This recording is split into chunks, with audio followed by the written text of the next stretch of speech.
Right. So do we want to recap like week one? Yeah. God. Obviously, I'm in a bad position. We lost. Nah, on a road though, like looking back at it, Mm. it was definitely a game of two halves. Mhm. Like I say, for the first 25 minutes, I'll definitely say we should have been at least 2-0 down in the first 25. Like, we wasn't in the game at all. Mm. But at the same time, whilst it was annoying, I think for me, it was kind of not as bad as it was, but I did expect to be under um, some pressure. Mm. I didn't expect us to click straight away because, like I say, it was only last week, the week before, we'd actually seen the starting 11 actually playing together for the first time, like properly. And even then, I say that, but Benteke was playing in that game, and obviously, I didn't even know we had sold him prior to the game. I just remember going to the game. It was only after the game I was sitting there, I was thinking, why ain't Benteke playing? Like, he weren't even on the bench. But I didn't even think to look at anything. So I thought, okay, maybe something's happened. Mm. I'll just go with it. Then obviously, man left saying, so we sold him. I was like, that kind of explains a lot. But like I say, first 25, and when they scored, I wasn't even mad because when that corner was given, I just knew. Like, sometimes you get that feeling like, bro, man's going to concede here. And Mm.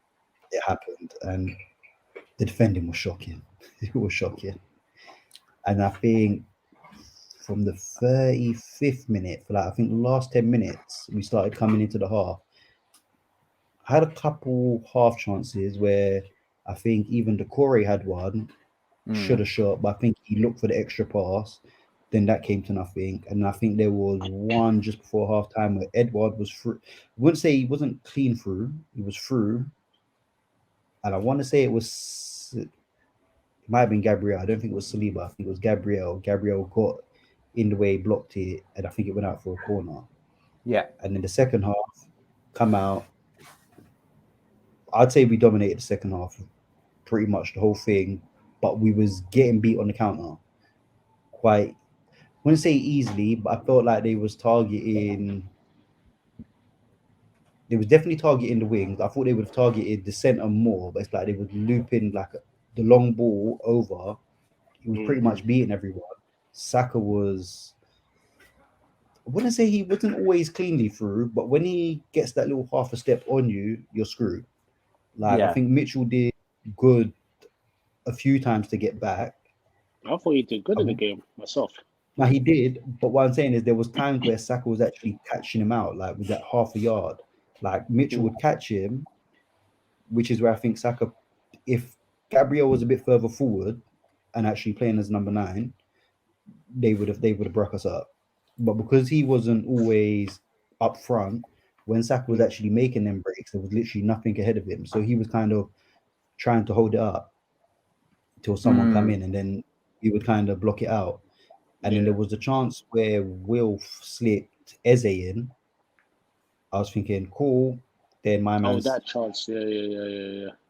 I wouldn't even. No, that was a He chance. should have buried That. it. No, he should have That buried it. he I should have think made the keeper he work. had He so didn't make. He much didn't make him time. work. No, he didn't make him work. But I think because he had so much time to hit it, I think he overthought the end Mm. product, and yeah, Mm. How it old is screwed him he? over. He's Who? what? Eze, Eze. Yeah. 22 I now. think 23. I'll Okay. check now, but I'm sure I he's thought he was might be 22. 20. He's partly. Okay. I know he's young, but let me double check. Yeah. No, he's I mean, 24. He turned 24 in June. wow. Oh, well. Okay. But like I say, he's kind of been slowly built back into the team, like as a thing ever Mm. since the injury he had. I think he could go harder, and I think we'll start to see him more. But then when we put him out on the wing, you could see he wasn't as comfortable. But then Where's his best position for you? as a number 10, but I would say if he was playing, he'd be like a 10. Mm. Mm. Zaha, and I'd say Zaha and Elise on the wings. I personally would go with Mateta. but I wouldn't be mad with Edward. But I do think Mateta gives you that little bit extra. Like it feels like he has the extra yard of pace. Yeah. Like Edward's fast, but I don't. When watching him, sometimes it doesn't feel like he has the extra step. Whereas with Stuno Madrid, with Mateta, I feel like he gets the extra step. He offers more in the air, but I would have liked to have seen him sooner. I don't want to see Ayew starting because I feel Ayew ruined us on 2 occasions. I saw it in preseason. Why is he still playing for your club? You know, he's a. Oh, that might be offside. He's a good squad player to have. Like he gives you the energy, but there was a chance in the first half where we was attacking, and he got nipped. It didn't look like a foul, but then my man was rolling around on the floor. Then we ended up putting it out. Then Arsenal kick it back to the goalkeeper. I can't blame them because you would do the same. And then in the second half, we was attacking again. Something happens to Ayew. He's there rolling on the floor. We put the ball out. They give it back to the goalkeeper. And it's just like, big man, why are you rolling on the floor? Just get up and play the game. So I think at times he cost us. And then I think it was with another diagonal, I think, when Saka then was through again, and then obviously the own goal happened. Unfortunate, but like I say, I definitely, for me, it was against the run of play at that time. But then I do feel if Eze had scored, I feel we probably would have come on a bit stronger.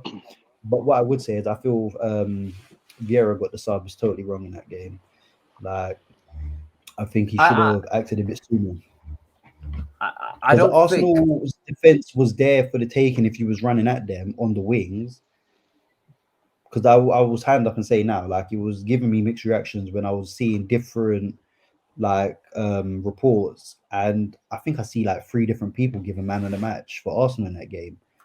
I see one give it to Jesus, and I was like, that's a bit being like he had a decent game, but I wouldn't have said he was man of the match. Like I would 100% say, watching that game, William Saliba was the best player on that pitch for them by far. Like he's a solid player. I think the Rio comparisons are a bit too premature, but that's to be expected. But I wouldn't go that far. Like you would argue, oh, it's just against us, but at the same time, I wouldn't say. I think even on that day, had it been anyone, I just think Arsenal defensively, I think that's the best I've seen them all round. The only thing I would say is on the counter attack, and if someone puts a ball over them, they're there for the taking. Because there was a few times when we knocked the ball long, and I feel if it was Zaha down the middle on a couple of those occasions, his pace would have beat them. But I think again, the team with the better chances won the game, and like I say, they was definitely more clinical. And I think that's something Vieira now needs to work on, like the final third. Like it's been a problem for us for ages. Yeah, we scored like more goals, had a better goal difference last season, but even last season there was times when we should have been punishing teams and just didn't take the chances. Who do you think's your best finisher at the club? Just out of curiosity, because I think Edward's your best finisher. I think he's your best finisher, but I think your problem is that he doesn't have the explosive pace you want. I'd say Zaha. Shooting wise, probably now, I'd say Zaha. Edward's a good finisher, but he's not played enough. I think Edward's your best finisher, but it's about, you need those strikers where you need to create the chances, and he probably needs like maybe 2 or 3 chances. You know what's every game. Prior to Benteke leaving, I probably would have said Benteke, even though his goal stats don't really show that. Like I'd say, because none of our strikers ever seem to be prolific in the Premier League. I don't think, off the top of my head, I can't think of the last striker I would say out and out was a finisher. Like in recent times. Not in recent times. You talk about years ago. You talk about yeah, there was Andy Johnson. Yeah, Andy Johnson. He was probably the most prolific. But then White Girl wasn't bad. But most of his Yeah, goals in the Premier League, yeah. Yeah. In the Premier League, in the Championship, he was. Oh no, but then we had Glenn Murray. Glenn Murray was kind of cold, but again, more.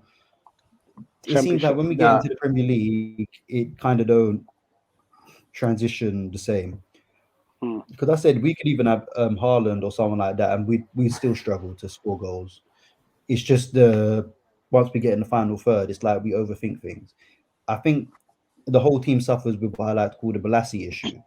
Like Balassi is a cold player, and the reason I like him so much.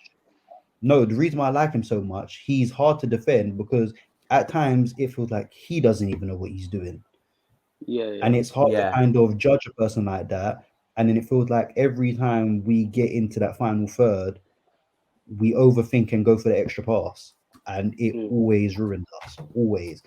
If we just shot a couple more times, I'd think, even if it's a save, you hit it wide, you still had the shot. It builds that little bit of confidence. But when you're just running at a man and not having no success, not even shooting, then you're getting tackled and losing the ball, it creates a frustration. And I think that happens far too often. Like I say, I think Patrick will start getting it in, but like I say, I still think we're kind of building the team the way he wants it. I think you're missing a key component. Obviously Chelsea have got him. I think his name is Conor Gallagher. He's not going to pay for Chelsea. It's mad, but it is what it is. I think the Corey can fill that void left by him. Yeah. Like the Corey can definitely fill that void. But I just think he has to build up to it, isn't it? Yeah, and I say even in just like the game, it was still a strong performance from him. Like for a first Premier League game. Like I was impressed with things I was seeing. But obviously now we just need to again, I'm on paper, we're not probably expected to get a lot of points. I was even saying to one guy I speak to, out of our first 7 games, on paper, I'd be happy with 4 or 5 points based on the teams we have in the start. But again, it's football, anything can happen. Like you just got to hope for one of them days you turn up and everything kind of clicks for you. Yeah. I mean, for me, I think you came up against a very good Arsenal team, a team that, based on preseason, when I was watching them a couple of times, they were very on form. They were like the first team that they were going to play would have struggled, even if it was City. I think they would have struggled either way. And I think that it just happened to be you at that period of time. I wouldn't read too much into it. I think you guys played well. I don't look at it as a negative because, like I say, it was the first competitive game that teams played together as a team. Which, again, like even though it was a defeat, on reflection, there was positives you could take away from there. Not if you look at Twitter and our fan base. Like, because boy, that fan base, it can get toxic in a defeat. I've even seen it be toxic in victory. Why the Palace fan base? Yeah, they're bad. Palace Twitter. Wow. I didn't know it get down. I didn't know it went down like that. I think you look at some of the bigger teams and see it goes into a meltdown. Yeah, but Palace Twitter can beef itself over nothing. Nothing can happen. Don't worry. The only fan base that can compete is United, because United are the worst. I'll tell you that for free. The most toxic fans you'll ever find are United fans. It's mad. More than Arsenal. So let's talk. Yes, easily. It's not even a debate, mate. More than Liverpool. Yeah, it's not a debate, mate. I'm telling you now. You see United fans, they're never happy. If you go on Twitter with United fans, I'd give Dan that one. Like, they could win 15 games in a row, and someone will still have something negative to say. Still be unhappy.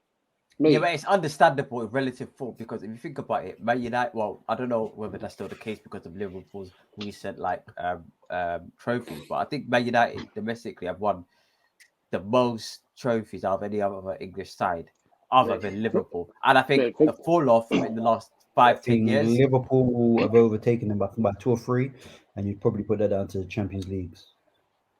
2 or 3 because of last season. It's because of last season. I think the 2 domestic cups kind of may have pushed them over the line. But yeah, I'm pretty sure like this. You see United fans in Twitter, toxic. They are Rashford and Adele. doesn't matter what it is, like everything's negative.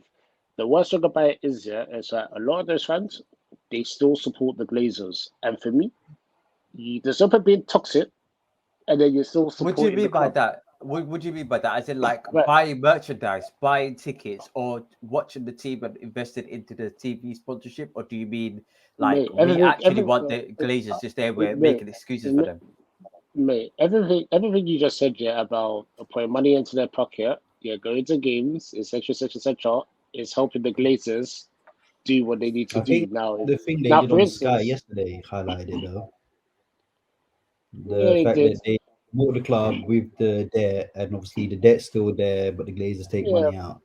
But it was always going to be the case. That's been like that for years. Like, obviously, that's what I'm saying. It was always going to be the case. It's not changing anytime soon. Yeah, like for me as a United supporter, they've been doing this for years. I've known about it for years. Listen, I used to go to games. I do not go to games because I'm not putting money in their pocket. I used to buy shirts. I do not buy shirts anymore. I am not putting money in their pocket because at the end of the day, what is the purpose of screaming and shouting and then you're still funding their madness? How does that work?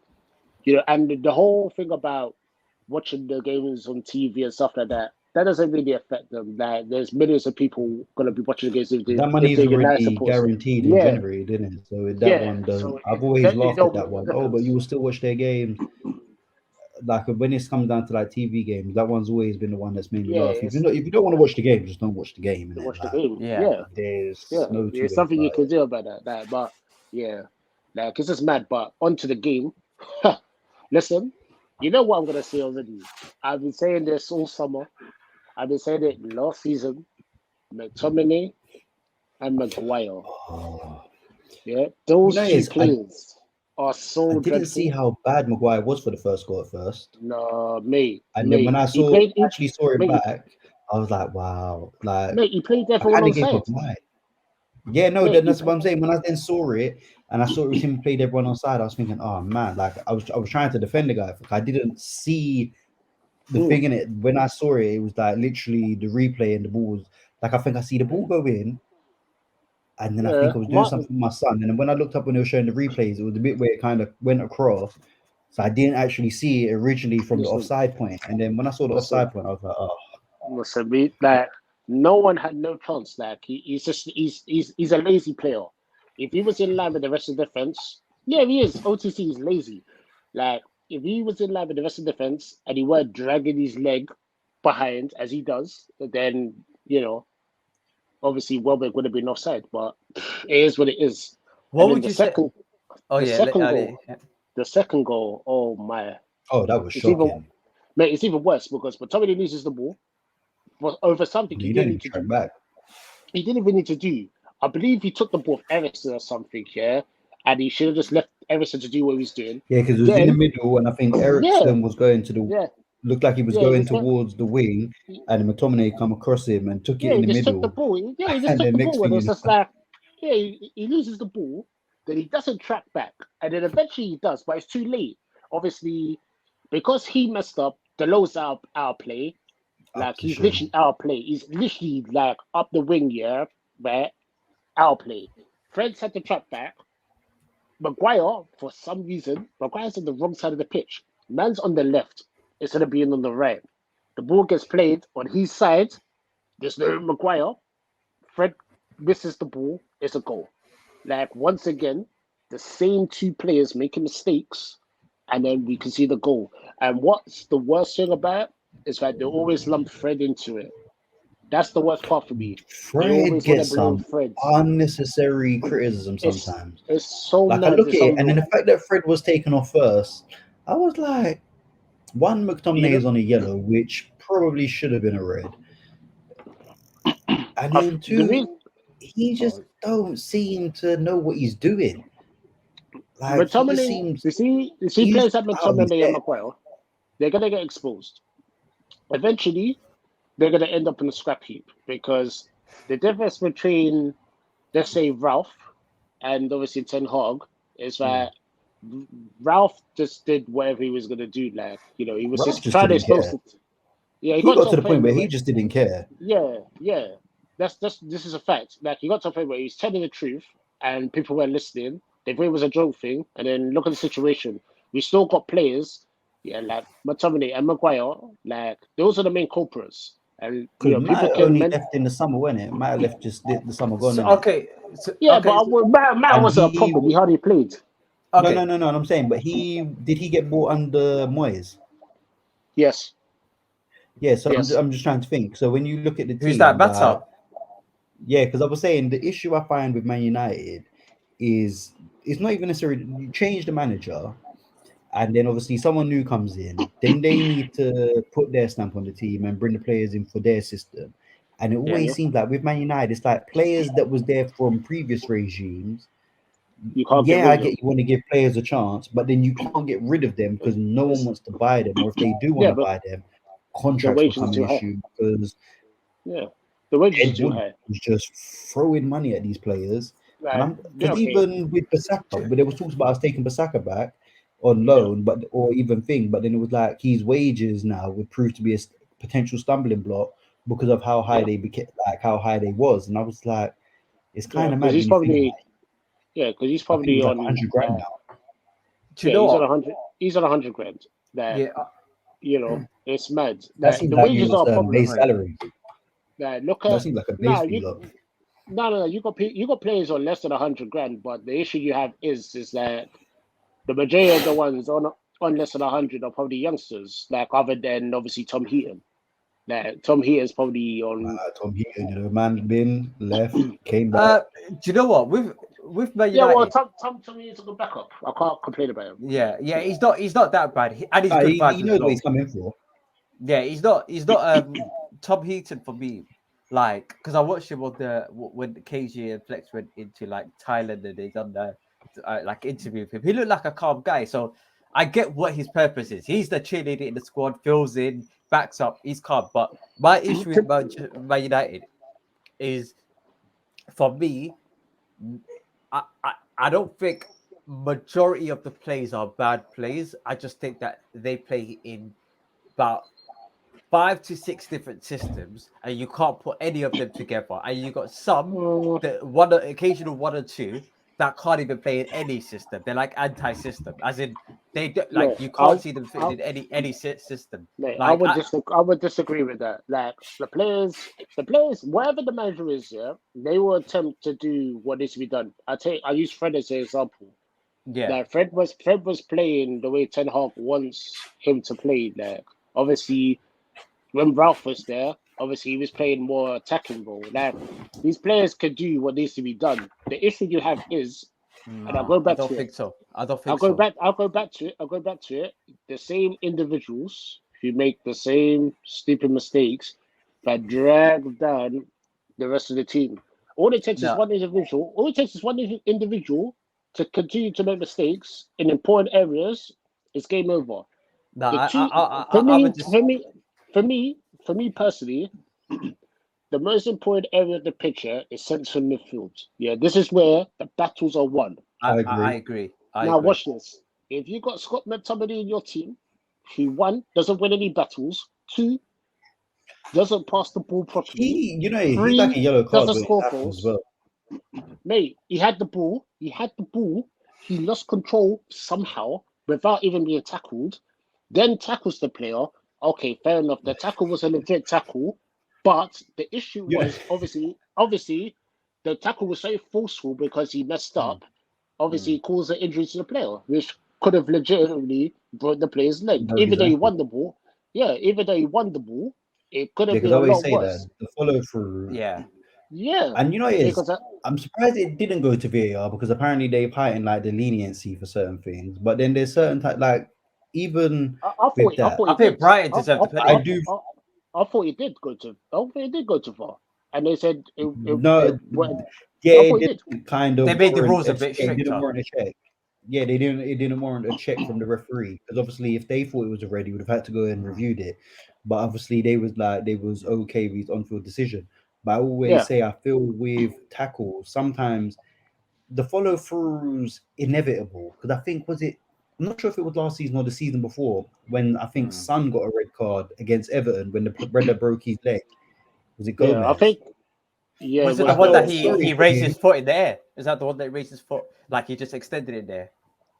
No. It was the slide tackle. I think it was a slide tackle, but the slide tackle itself for me wasn't bad. I think when there were Tottenham players just standing there, because if I remember the tackle correctly, there was another factor in there. Yeah, it was kind of like the force, but I'm pretty sure for me when I looked at it, I was like, I get why it's a red card, but there's some things when you make a tackle, you can't necessarily always factor for. Like if someone then come across and just stood there and say you fall into them, and obviously it causes like a leg break or something. Obviously the tackle was bad, but then if a player's come and stood there, it's a bit like, well, if he weren't there, would he or wouldn't he? I think now with the leniency, it's a grey area.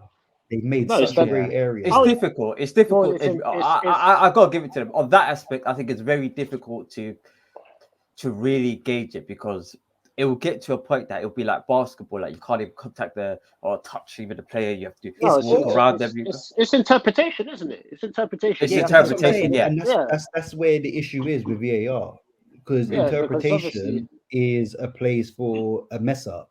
Because I can see a foul happen and not think it's anything. You two can see it and think, oh no, but that's a proper foul. Like, but then you bring that to VAR.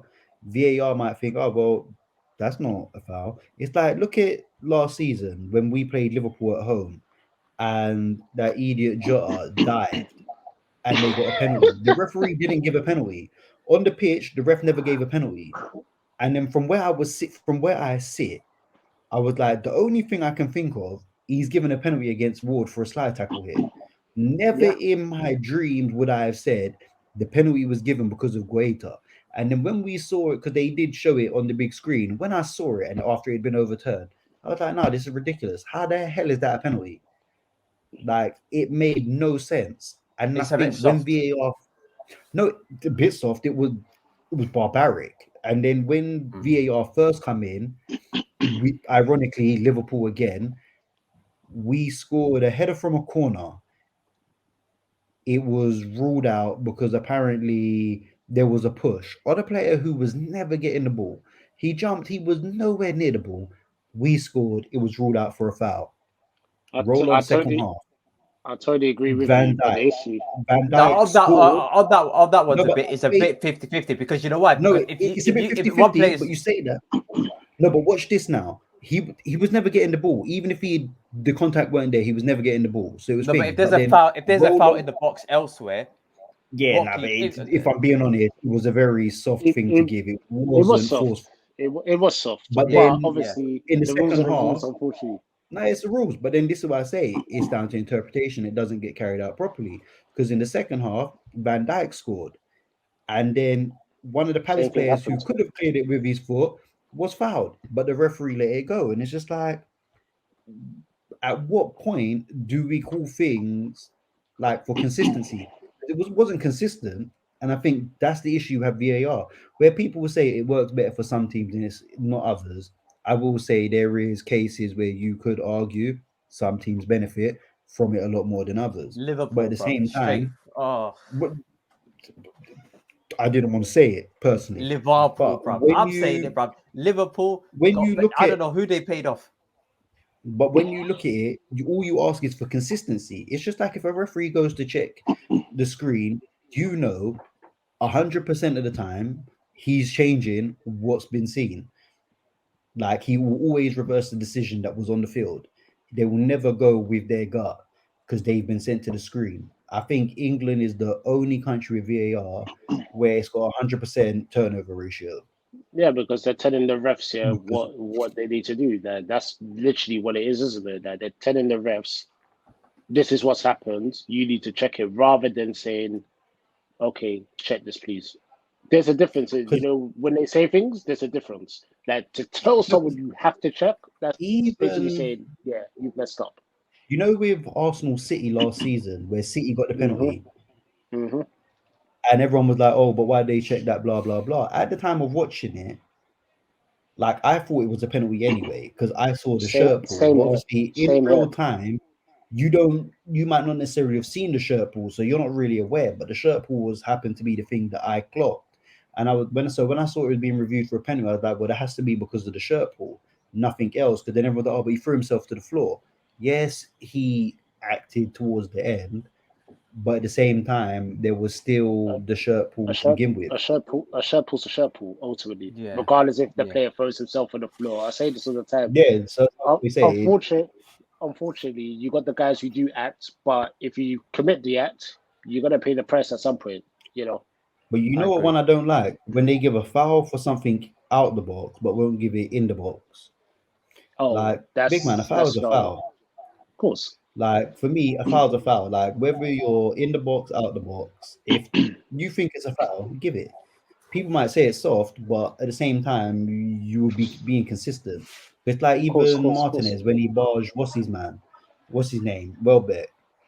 I could see under laws why it would be a penalty, but at the same time, I wasn't mad that the ref didn't give it.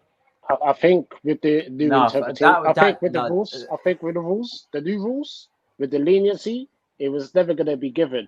But no, that's what I'm saying. Because of the rule. But give it 4 weeks. That will change. It'd be like the handball rule. That will change, and then you will get the pennies. But as of right now, it's not going to happen. But back to the United game before we move on to Chelsea. I just want to point out, the difference in quality in players. Just imagine Eriksen. Well, Ronaldo clearly changed that. Is all I'm saying. Yeah, Ronaldo changed the game slightly, of course. Like, you're talking about the substitutions. You're talking about but watch this. Everton ended up playing in McTominay's position, Then he ended up playing in first position, right? You tell me the difference when Everton was playing there to obviously Fred or McTominay playing in that position. 1 second. You know, in the first 7, I want to say it was first 7 minutes, because I felt was kind of in control in the first 7 minutes. Like you could see, you might needed like a number 9, because some of the balls Eriksen was putting forward looked good, but it was just no one there. Ronaldo with it, Eriksen was the number 9, mate. He was playing as a false 9. No, that's what I'm saying. Because there was no number 9, the balls he was playing were going to no one, but they were nice balls. It was that's on paper, but in reality, I don't think he was playing in that position. If you look at I'm not gonna lie, at one point I was actually Bruno.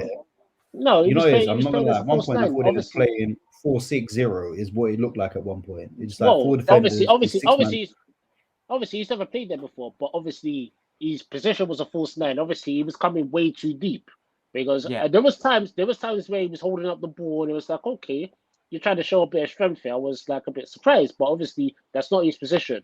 If it was me, I would have just played Rashford there. As much as I don't like Rashford, as much as I don't like Rashford, I don't like Rashford as a number 9. I prefer him on the left. But in that position, if you weren't going to play Ronaldo because he wasn't fit enough to start the game, you had to either play Rashford or you had to get one of the youngsters like McNeil from the youth team and say, this is your chance. You are a striker. He's good, man. He's good. This is what I'm saying. And I've been singing his praise. I've been singing his praise. Mate, he's cold. You have to give players a chance, or they're never gonna get a chance, are they? Like, no, but you need to give players chances. Chelsea is a prime example of that. Before we get into that, on Man United, and I'm watching the other game against Everton, and it's similar actually. Not Everton, sorry. Brighton. It's very similar to a lot of the games last season. I think a lot of the time it's not necessarily individual. I think they play better. They play good as a team, though.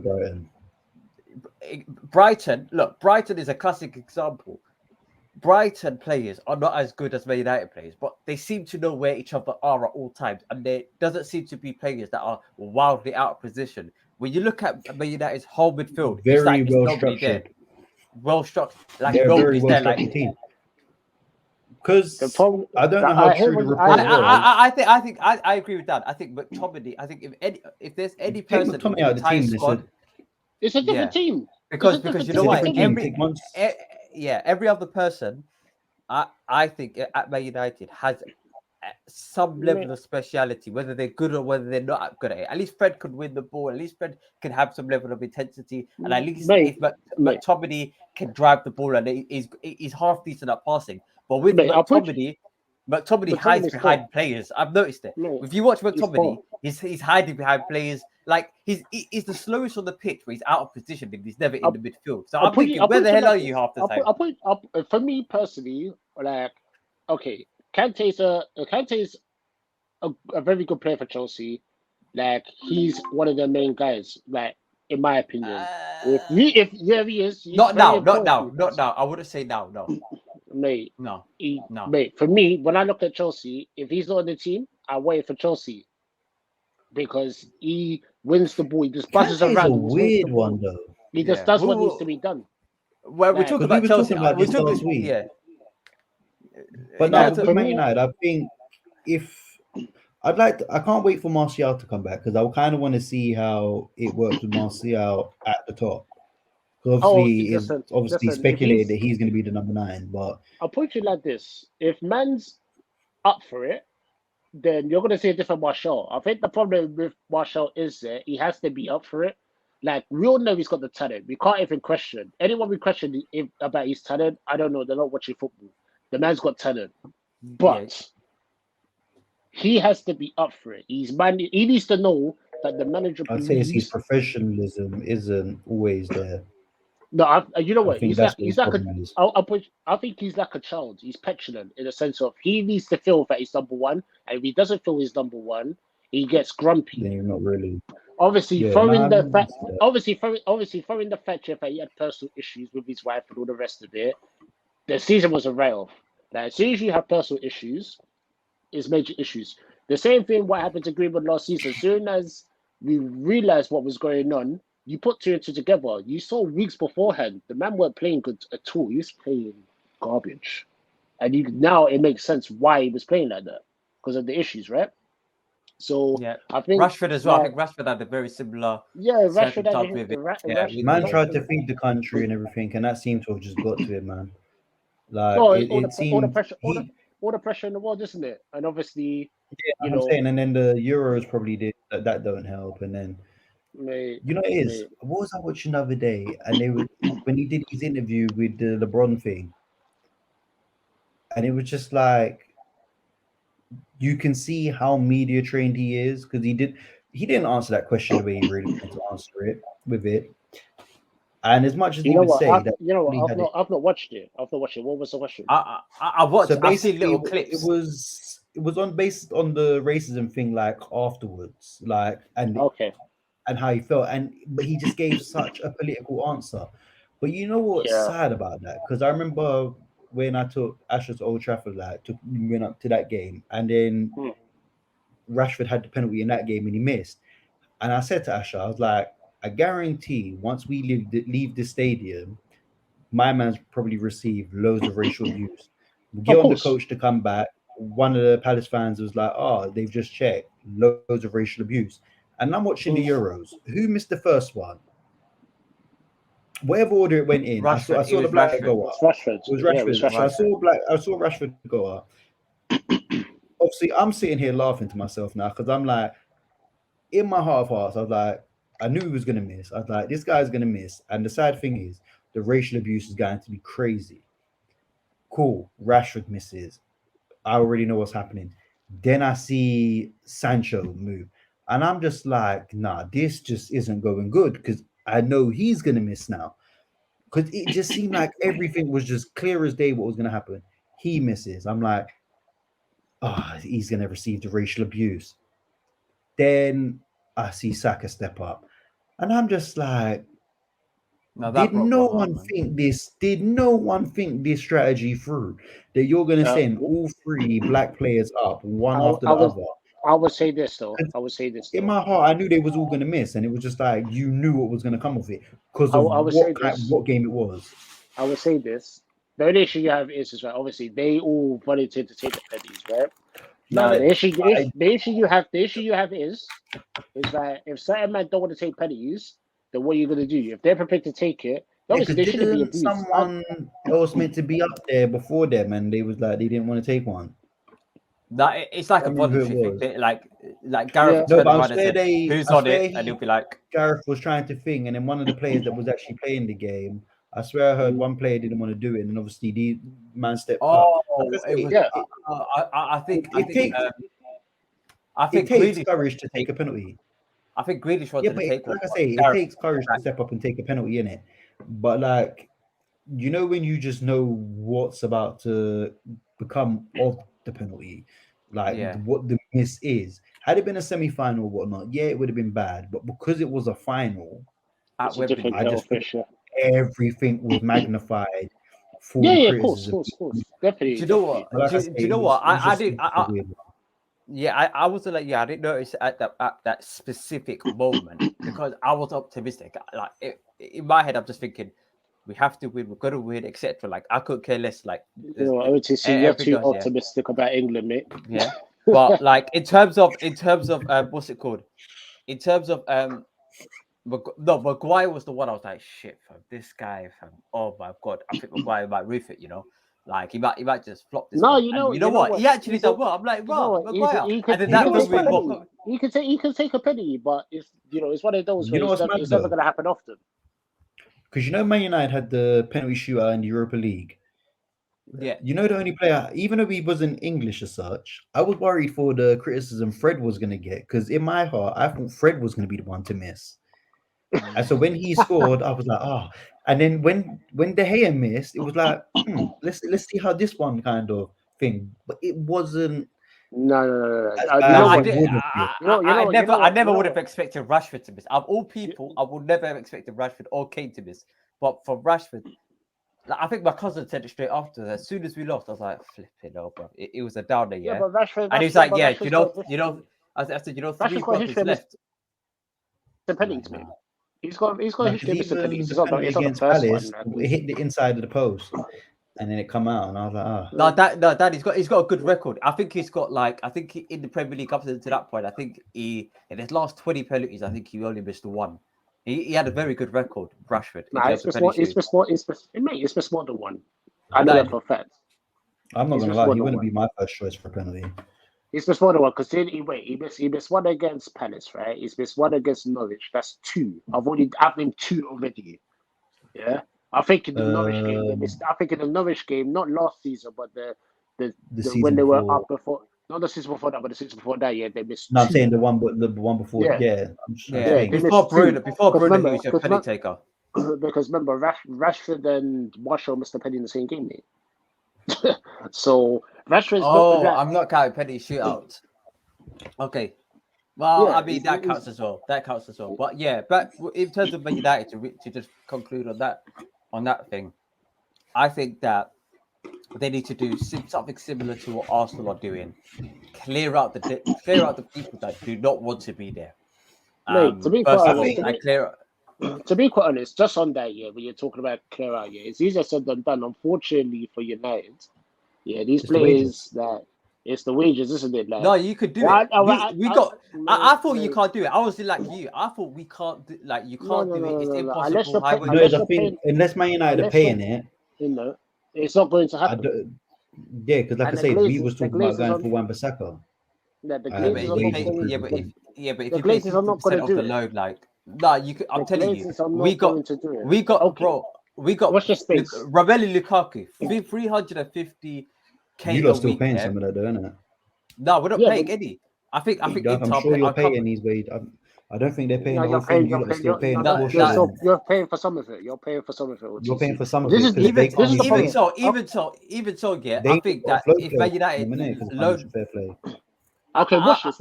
I think it works out. The only reason why Tellers left is because Seville are paid all the wages. If Seville said they were not going to pay all the wages, guess what? Tellers will still be at United. Yeah. Phil Jones. Phil Jones, in theory, should be in America right now playing for DC United. Guess what? He ain't going nowhere. Wages. Right.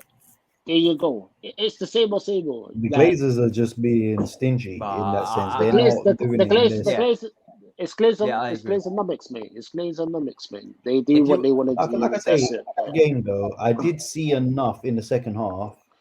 Because I say the second half was especially once Ronaldo came in, it was a totally different team. Like I could tell you why. Because eventually, when McTominay came off, you had Eriksen in the 6, and Eriksen was just pulling the strings, man. Donny was good. Yeah, no, I was saying like, yeah, but the issue you have is you can't play for argument's sake. Okay, our three best midfielders, you would say are Eriksen, Bruno, and Donny, right? You can't play all three at the same time. I would not say. No. For me, I think if you want to play a Ten Hag system, if you want, this is the thing. You've got to understand where you want to play. If you want to play a Ten Hag possession system, you need to get rid of Bruno. OTC, you're missing what I'm saying. Technically, those are the three. Technically, those are the three best midfielders. The issue you have is you can't play all three at the same time. So at that point, until Frankie de Jong comes in, if he does come in, or Rabiot comes in, face for that one, boy. Yeah. Well, let's see, because at the moment, man saying you don't want to leave Barcelona. We'll see what happens.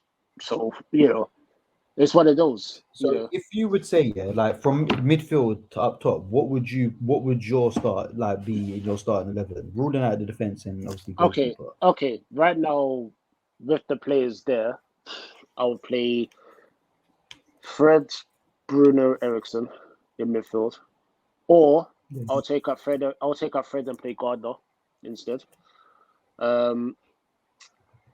Obviously up front right now,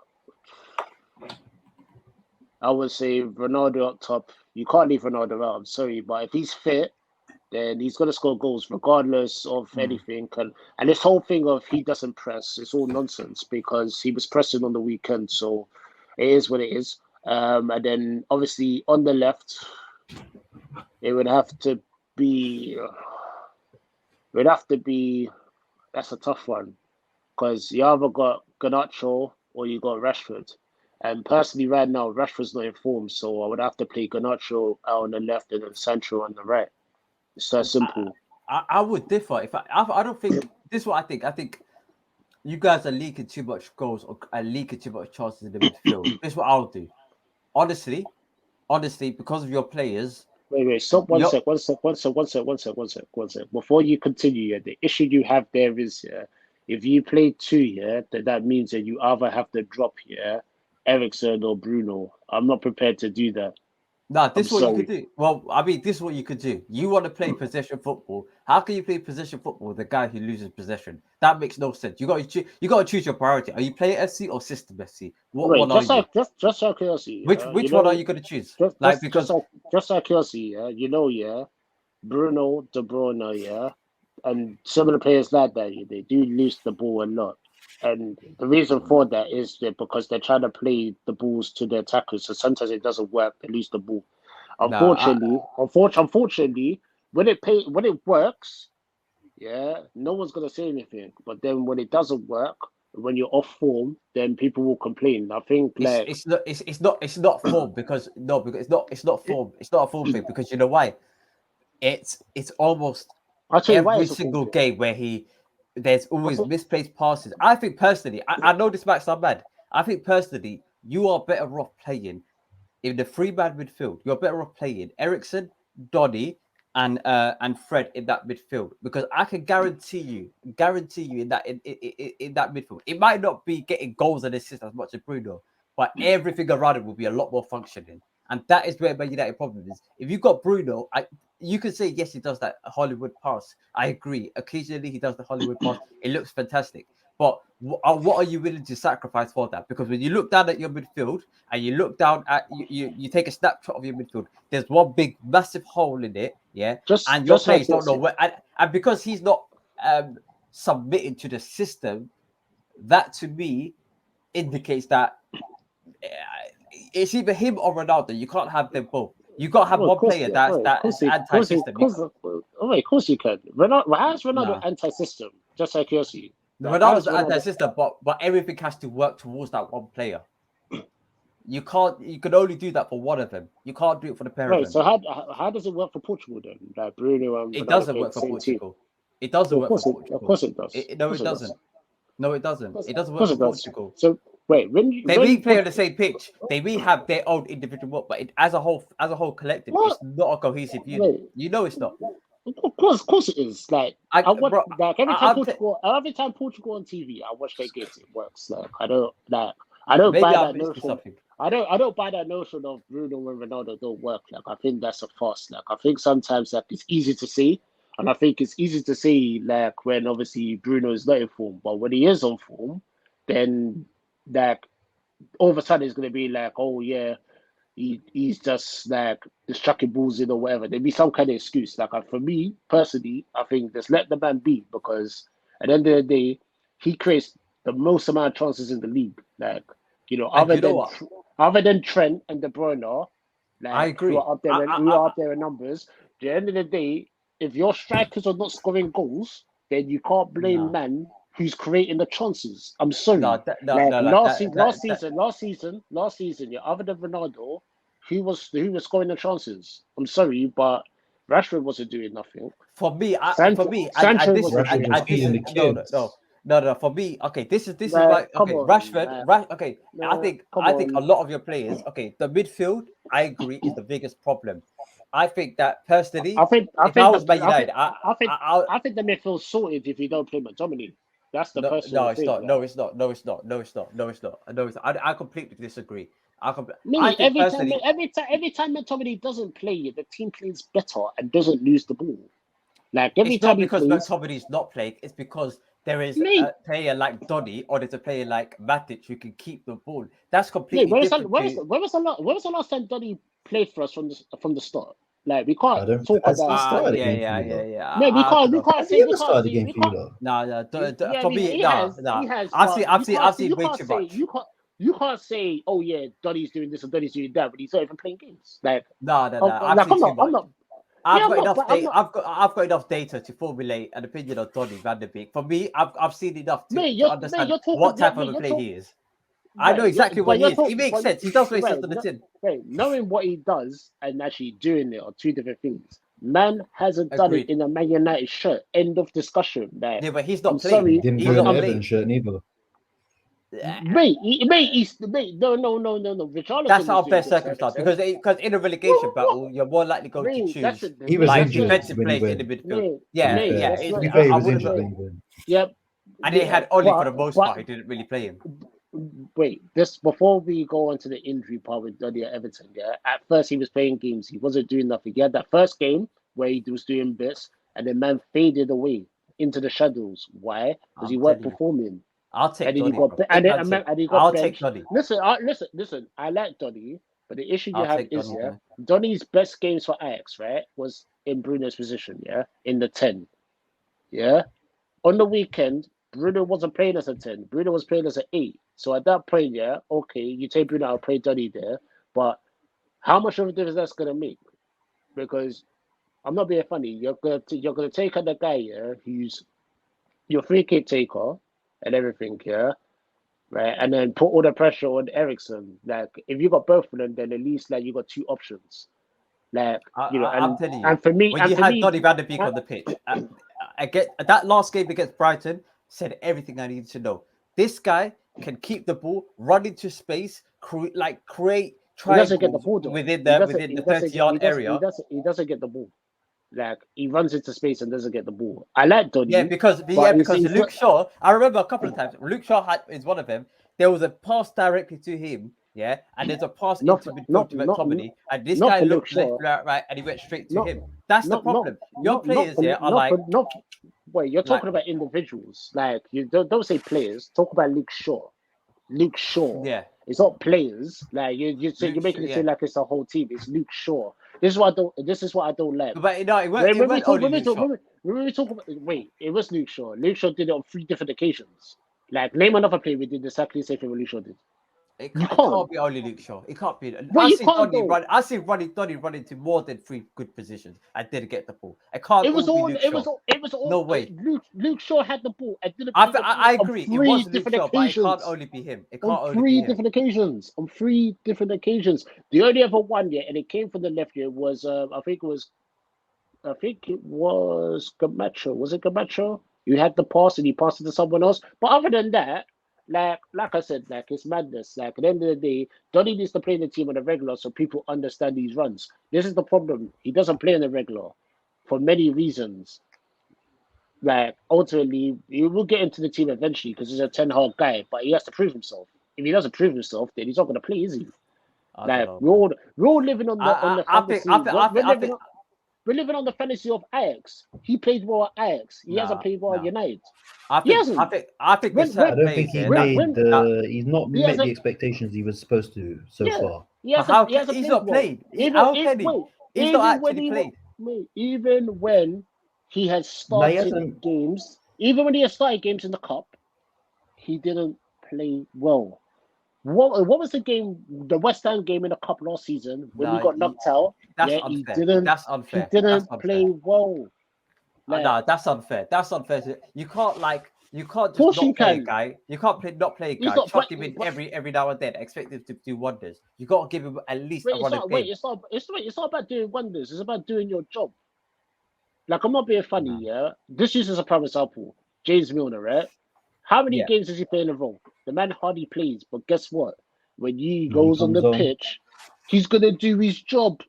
End of. I like Donny, but if you're not coming and doing your job, it's a squad game. You're not always gonna start. You're not always gonna be a regular starter. But we have to disagree on this.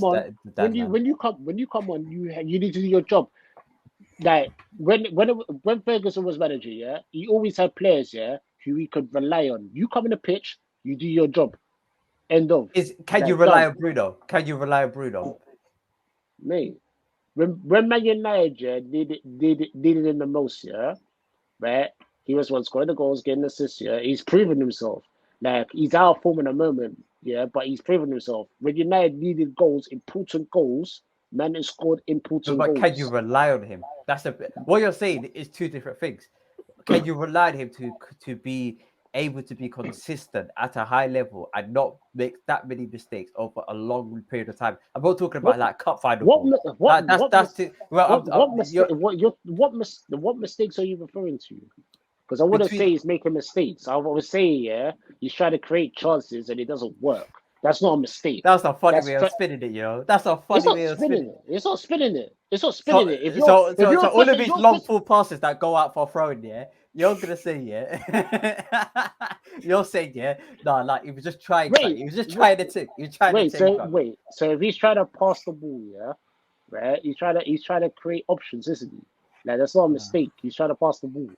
Like, what McTominay did is a mistake, isn't it? Taking the ball of Eriksen, running into no man's land, losing the ball, not tracking back, mate. That's a mistake. Do you know what I noticed as well? McTominay and Fred, a lot of the time. Stop grouping them.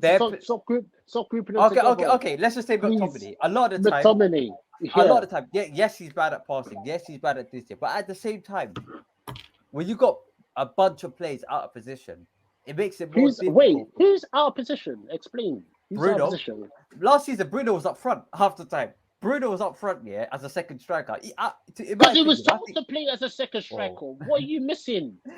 He's told to play there. So what are you expecting? If he's told to play there, what do you want him to do? Just out of curiosity. I'm telling you. You had a manager called Ole Gunnar Solskjaer who told him to play as a second striker and told him to do whatever he wants. I agree. That's what man did. So we can't turn around. You can't turn around and say, "Oh yeah, he's not doing his job." That's mad. That's wild. Do you think he's coachable enough to play in either of a Klopp system, a Pep system, or a Conte system? Do you think he's coachable? I think so. He plays as an 8 for Portugal, for goodness' sake. So I'm not saying. I personally, I don't think he's coachable to do that. No way. Every club, other than United, he played as an 8, not a 10. So he's being told to play as a 10, right? Would we agree on that? That's what he's being told to do. Like, when he was I think it's easy to magnify mistakes though, because he seems to be the more focal point for the team. So sometimes I do feel with him. I feel like we're easier to heighten his mistakes because it would appear there's more. But I feel they try to do too much through him. I feel if you took Bruno out of the team per se, not based on ability or whatever, it gives Man United a different dynamic because you don't necessarily know who they're going through. But I feel when Bruno's playing, it's kind of, well, if we get to him, he tends to be the one pulling the strings who they're trying to play through. I heard that, but I think that will change. Talk to me. That's what I'm saying. I think now it will change. I think now it will change. You got Eriksen in the team. That's what I'm saying. Like I say, in the Brighton game, I did see things from Eriksen where you could see, this once would have been Bruno that was trying to do these passes, but instead it's another man doing that pass, and Bruno's usually on the end of it. So I think going forward now, providing they get the right balance in the team, people won't necessarily be looking at them. Oh, let's double up on Bruno, because that's going to be the thing. Because now you can think, we got to worry about Eriksen. It's like when Palace play, double up on Zaha.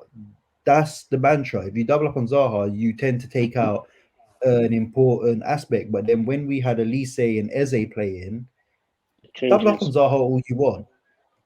Do that one. We don't mind you doing that one, because we know with these two here, this is going to be a problem. And then it soon then takes man from over that side. Now you're bringing them over to kind of cover here. And I think with Man United, we see that a lot.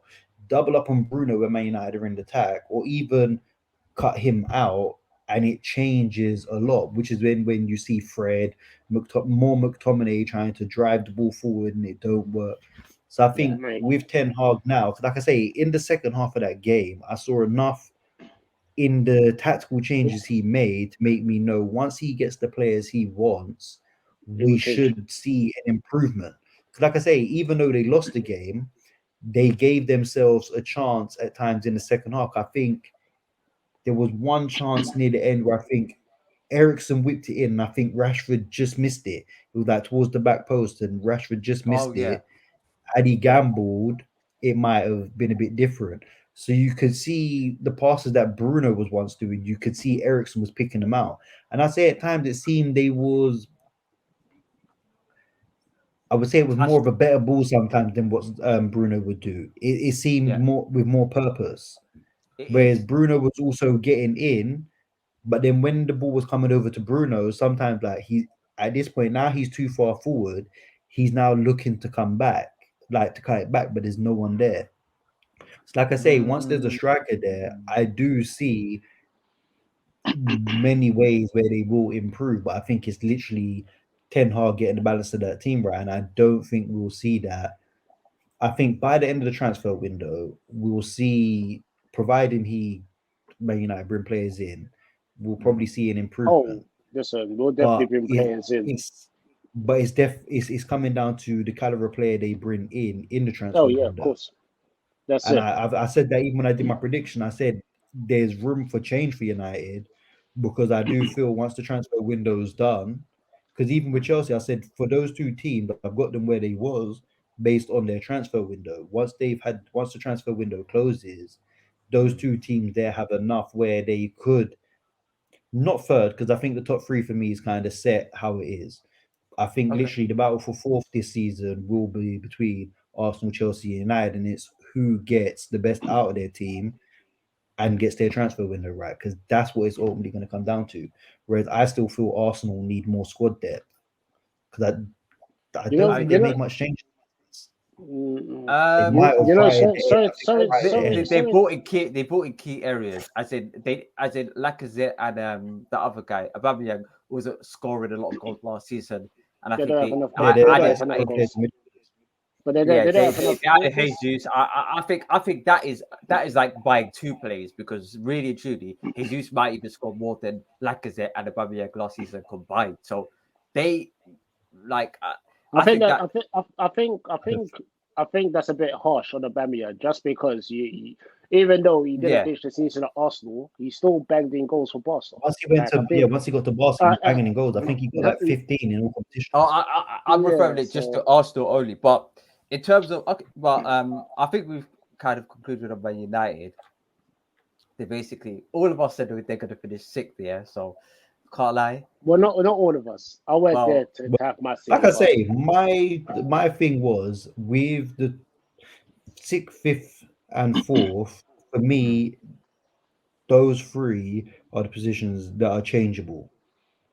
I think all of them are changeable, other than first and second. Mate, I think for Tottenham to guarantee they're going to finish in the top 4. Like, I think that's I don't think that's possible to guarantee that. Just because Tottenham. You can't guarantee Tottenham to be in the top 4 just because I think they will, but you can't guarantee it just because we got a World Cup in the middle of the year. Obviously, no, that's what I'm saying. That's why obviously, Kane's going to be a major factor. We all know Kane always picks up injuries. So just say England go deep into this World Cup, he's going to pick up an injury. At that point, Tottenham have no Kane. At that point, Tottenham are pretty much toothless because they're a different team. I don't think it'd be the same without Kane. We've seen it in the past. It's never the same. So at that point, they could have a major. Wait, Dad, what's your top 6 in order? Oh, sorry. No, I'm saying I still feel Son does chipping enough. Like I said, if that guy took penalties, he'd be winning Golden Boot every season. Oh, it's literally penalties that rule him out. No, it's not the fact. Wait, he won it last season though, didn't he? He was joint. Well, most of Salah's. I think every Golden Boot Salah's has been joint, whether it's been Kane or Mane. I don't think he's actually won a Golden Boot outright by himself. No, yeah. I mean, that's not really on. Has he? Yes. Unfortunately for us, yes. Yeah, but do you know what? Do you know what? Who's your top 6? Who's your top 6 actually in order so that we can get an understanding? I can't remember what point you are, but in 17-18. I think it was Man City, then Liverpool, then Spurs, then United, then Chelsea, then Arsenal. If my memory serves me correct, that's what I said. If that has changed, then it is what it is. But like I said, the top from 3rd to 6th, that can change because depending on obviously the transfers that people bring in and also the World Cup. Because like I said, if Kane gets injured, because he always gets injured, if he gets injured, Tottenham are dead because they don't have Kane. Can we just laugh at the fact that in 18-19 that Golden Boot was shared between 3 players? Yeah, I can't remember. What was it? Aubameyang, Mane, and Salah all had 22. Yeah. Oh yeah. So but I get what you're saying with the top 3, but I just feel Tottenham's transfer, and I get with the Kane. Like I said, even my thing when I was saying top scorer, Kane never used to score in August. Then he started scoring in August. But with Kane, you're guaranteed at least one significant injury in the season. And I think now, under Conte, the way Conte's got them playing, I don't think they'll be as reliant on Kane, essentially. Like, I feel other players might chip in and they might nick a result here or there. It just won't be like by 2s or 3s. I heard that, but the issue I have is with Tottenham. It's like, obviously, Kane drops into the hole, he plays the balls, he's at the conductor. You take out the conductor, then what happens? Like, who's taking his spot to do that? But Dad, I think you're over reliant on just the Tottenham play. If it was just the Tottenham players and they had like a mediocre coach, I'm telling you, I don't think they'll do any bits. Basically, I'm telling you now. Antonio Conte. Without Kane and Son, it's a totally different team. And they're not the ones that we need to worry about, though, because during the World Cup, the Premier League teams and I think teams across other continents as well have been told they can arrange. I know definitely for the Premier League, they've been told they can arrange friendlies to play in that time.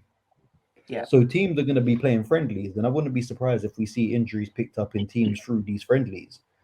I doubt it's going to be as much because the intensity is not going to be as much. You remember the preseason friendlies, like how many players get injured? Pep's still going to want the players that ain't going to the World Cup. I think they're still going to expect, and they're going to want that match sharpness for winning. Because remember, as soon as the World Cup finishes, I think on the 23rd. Straight back on the 26th, we're back into football, and we still got that normal Christmas period. So you're not going to want the players having that month off, not playing enough kind of competitive for first team football, jumping straight into the Christmas and New Year's. Guess who's not going to who's not going to the World Cup? Haaland and Salah, right? No, Haaland's not. Haaland, Salah. That's what I'm saying. So they're going to be expected to play these friendlies if like I say, if they do go ahead and arrange them. You might get some teams who just don't bother try to arrange friendlies. Yeah. But you're going to have that issue now where teams are going to do it, but you're going to be trying to put what would be a starting 11 into these friendlies because you want that match sharpness. Of course. But it depends. It depends on who you play, isn't it? Because obviously, no, but that's what I'm saying. It's one of the big ones. Because if you have like a competitive friendly against Atletico Madrid, because Atletico Madrid don't play friendlies, do they? They just play probably football, still have right? like League One and League Two football, guys. So yeah, it's I gonna be like think, it's gonna be up against like Oxford United. Or you know what I'm saying? like, So no, I think we'll Leighton probably Orient. see like Premier League teams and Championship teams playing, because normally if there's internationals, Championships, the only league in the Football League that's not necessarily stopped because of internationals, they tend to let the League One, League Two, and like the conference yeah, and they that still play play. on. Yeah, they still play. It's only But, usually the Championship where you'll see the stop. So, like I say, that's the only thing I'd say is if teams are playing friendlies in that period, I will expect to see as close to a starting 11 as you can have, just to make sure that fitness, that game fitness, is still there for. Like I say, the run of Christmas and New Year's games this time round, I think it's going to be a bit more peak because But how does that you affect? haven't played in that month. How does that really affect a club like, let's say, Man United, Chelsea, Man City, and Liverpool? Those four in particular. You know why? Really because it does. It depends if you've got enough internationals going, and I think a lot of Man United starting 11 would probably be starting for their internationals, and I'd think Man United probably have the only ones who are not going. You're right. The only ones who are not going right now will probably be De Gea, because he can't get into Spain team. Never plays, regardless of form. Regardless of form, he ain't gonna get into the team. Yeah, he don't never seem to get into the Spain team because he can't pass the ball. I think even Guaita's been in contention for the Spanish squad over him.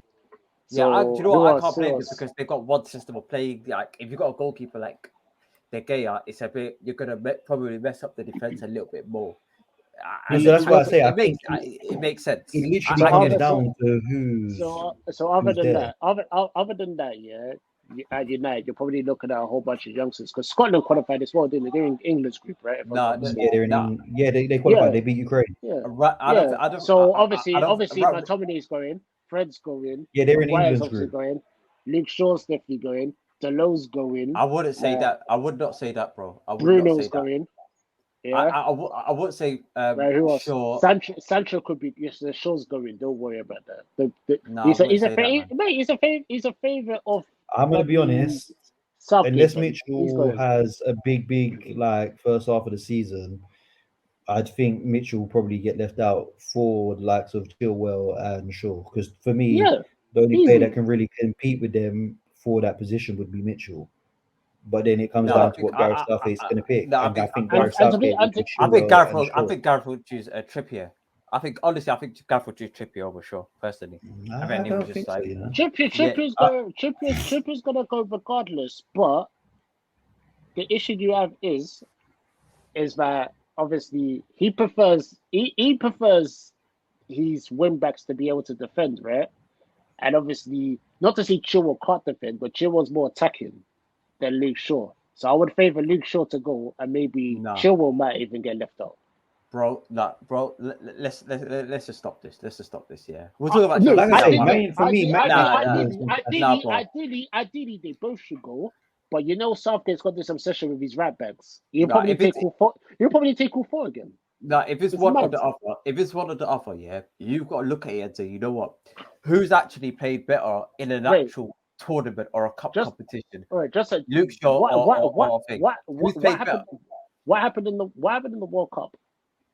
The second same thing. Everyone thought Chilwell was going to be the man, and then look what happened. He ended up with Luke Shaw scoring in the final in the World Cup in the Euros. He ended up with him scoring in the final, mate. Like I said, Chilwell got injured. Ben Chilwell got injured straight from the. I think it was in training. He wasn't playing anyway. He wasn't playing anyway. So it is what it is. Like I say, Man United, I think it's a fact. It's a fact. Do you know what?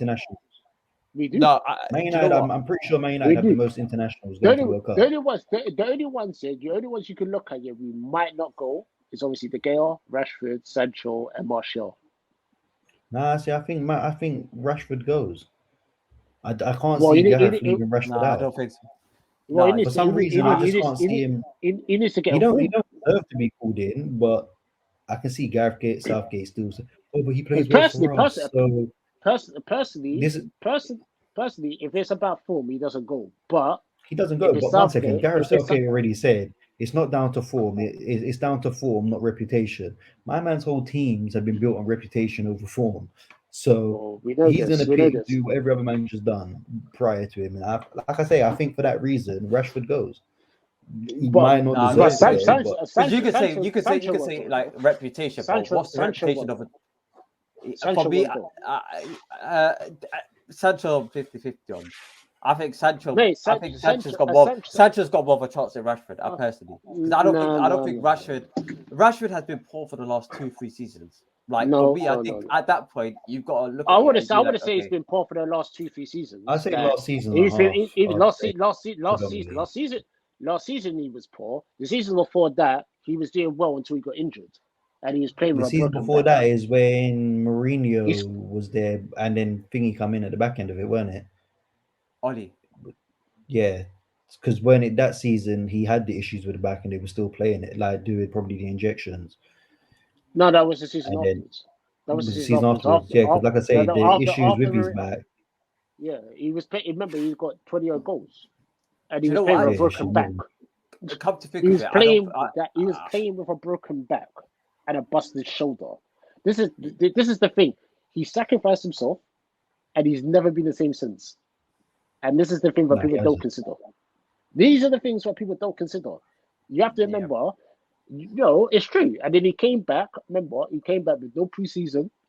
Yeah, played the rest of the season. Frustrating. Yeah, never caught up with the rest of the players.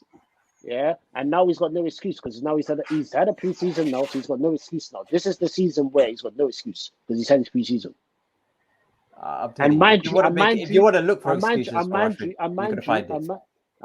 you, yeah, this is his first proper preseason. This is his first proper preseason. He's never had a proper preseason. No, if you I'll be honest with you. I'm just being it goes down to who's actually been playing better in that position. And if you think about it, in terms of wingers, you a lot. I think Gareth Southgate might just choose the likes of a Bowen. And you know what? I can't really blame him. Not like I don't think he'll get picked. Like England's so stacked, yeah. No, I think if Bowen has a good start of the season, I think you're overlooking.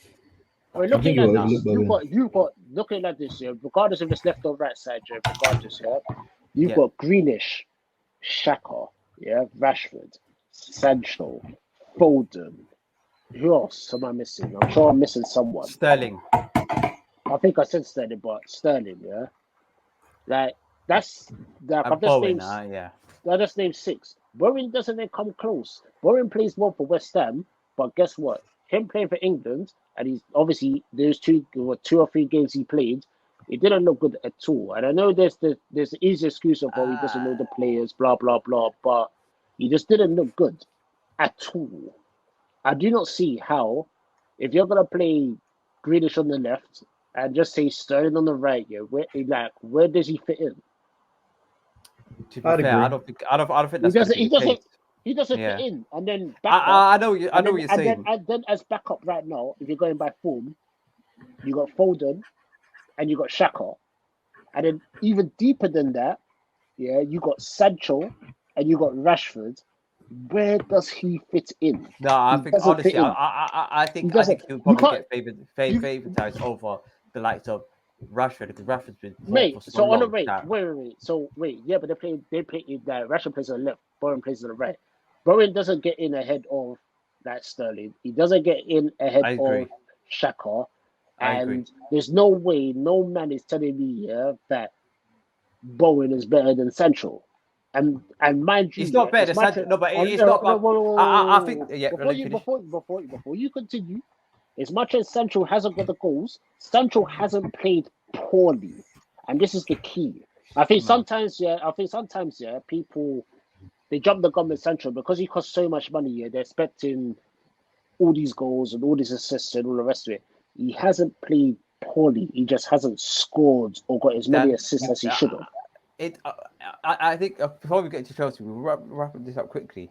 In terms of this, I think you've got to assess it not based on really league performances because this is not a league. Like you can in a league, it's 38 games. You may play well for 20 of them. Mate, I'll put you for 18 of them. But this is a 7-game tournament, so you've got to choose people who actually perform in actual tournament competition, and I'm talking about FA Cup, League Cup, Champions League, and people like that.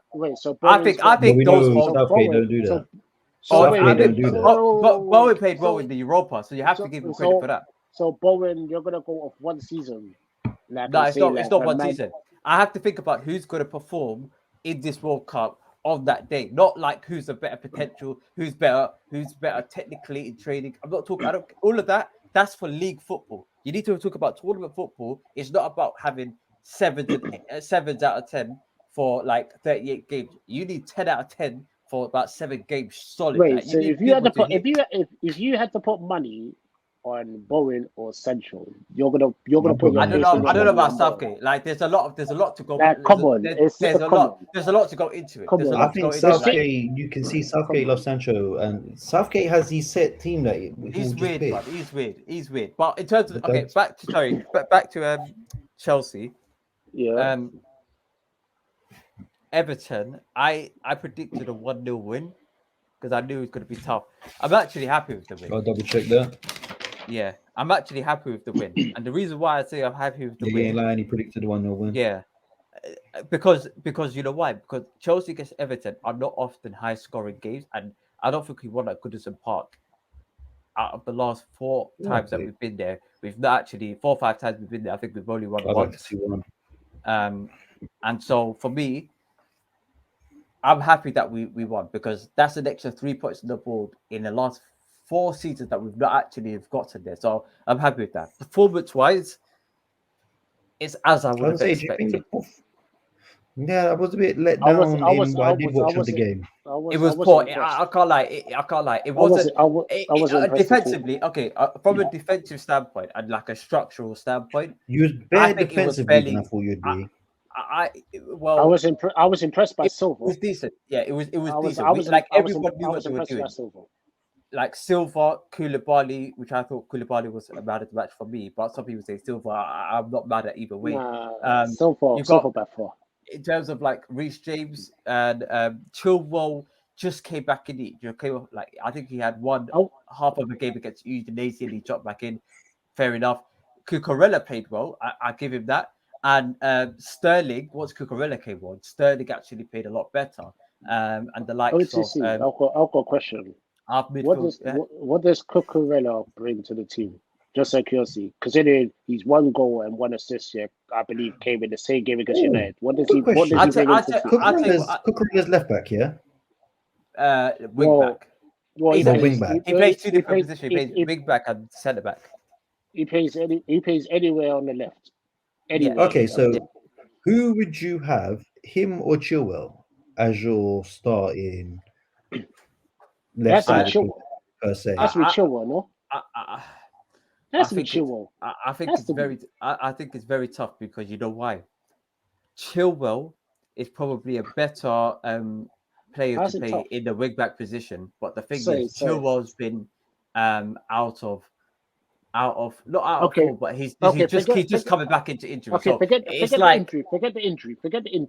If you had to pick a player who's gonna do their job and perform, it's Chilwell, right? It has to be, because like I said, you spend 50 million plus the add-ons that comes up to 62, right? On a player. I don't know what the add-ons relate to though. That's the thing. Whatever. But it mounts up. And what was Cucurella? 50 as well. No. Cucurella was 52 plus 10 million in add-ons. Oh, so what was Chilwell? Like that. When they brought Chilwell? Yeah. Chilwell was 45. Plus that was 2 seasons ago. I don't know if it was plus add-ons. Yeah, it was plus add-ons. It was some kind of add-ons like to I was trying to gauge. But my point is like, what does Cucurella bring? Like, I think he bought him here off the basis of he had a very impressive game against United, and I don't see what else he brings. I think he had a good season last season. Tell me what he had a good season. No. Okay, this is what he does. In terms of, he plays in a little bit more of a deeper role than what Chilwell does. Slightly a little bit deeper. A bit more like an Azpilicueta with a bit more of speed. What he does is that he keeps the ball, retains possession, and then he is good at passing the ball, creating the chance, but passing the ball into the midfield area with a high level of accuracy. I don't see Cucurella as an individual who's nervous on the ball or out of position or being pushed around or it's too slow or doesn't know how to cross. Everything about Cucurella is got his all-round game is really good. It reminds me of a Azpilicueta that's a little bit more quicker. And for me, I think that role is perfect for that wing back position. I'm not expecting him to get goals and assists like Alonso, okay? But for me, he's a much far better player than Alonso, like probably will ever be, because Alonso, for all of his goals and assists that he got us, the amount of goals that we leaked because of him and because of his slow pace, like we couldn't deal with it. So I think Cucurella was a good deal. I think it was a good job. I don't agree when he said we bought him off the basis of a good Man United game, because he was a Brighton's player of the season, and we're basically saying out 38 games and the as a Palace cup fan, I'll competition, say he was a good player, and he that's was a coming good from player. someone who dislikes Brighton. He's a good player. The fee, I think that's the market rate for a decent fullback, whether it will be backup or starting. I think that is around about the fee you're going to Well, see, that's my issue. He could be an expensive backup because say Chilwell doesn't get injured, goes the whole season injury free. I don't really see where Cucurella gets in ahead of him. He would. And I He think would. that You know would why? be an Because issue. we played 4 competitions. We played League Cup and we play Champions League and FA Cup, and we're going to Okay, I'm go going to deep rule in a out the lot of League Cup because competitions. I don't see you lot putting out big teams to begin with in the League Cup. So I'm going to rule that one out. And obviously the FA Cup don't start till January. So like I say, I feel like he's going to have to rely on a lot of things to go in his favour in order to get starting times. I wouldn't say so. No, I would not say so. I wouldn't say so because there's 5 subs, because Chilwell in this for the first 5 to 6 games may need to be assisted, may need to play only 60 to 70 minutes and then get on and be substituted afterwards. I think that's what I'm saying. I feel he'll just be subbed on. I don't think he's ever really going to get. I'm not mad at it. Do you know what? I'm not mad at it. That's the whole point of fighting for position. It's not a point. No point of getting like a rubbish. No, I totally get that, but I'm just saying. I think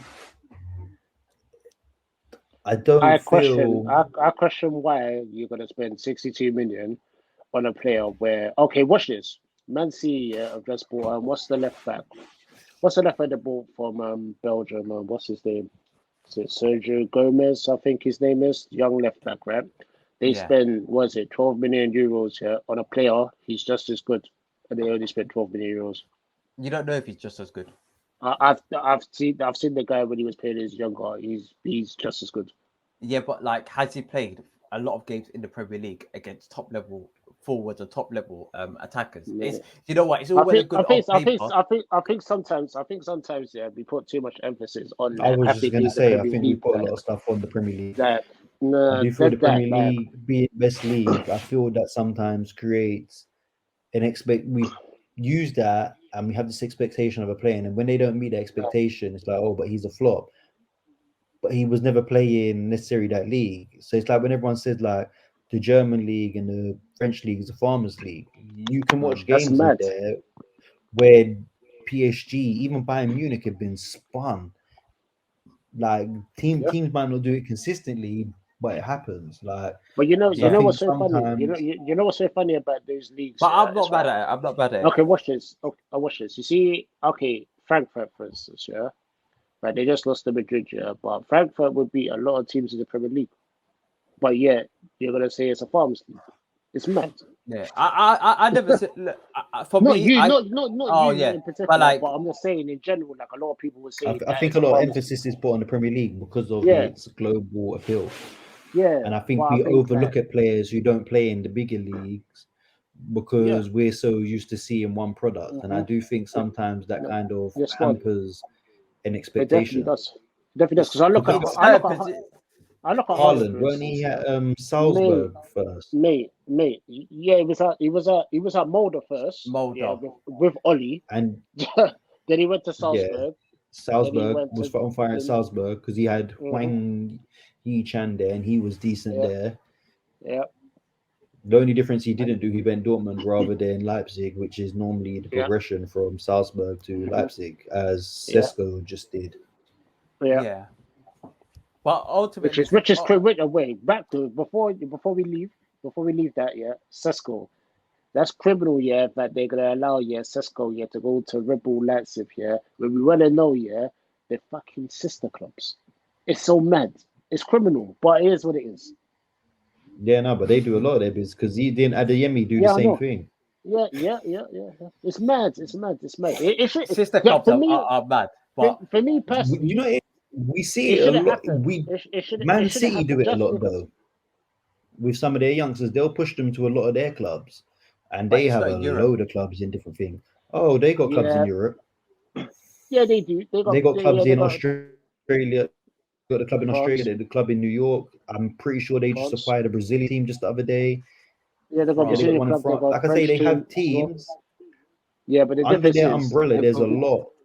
Did they have a Belgian one as well?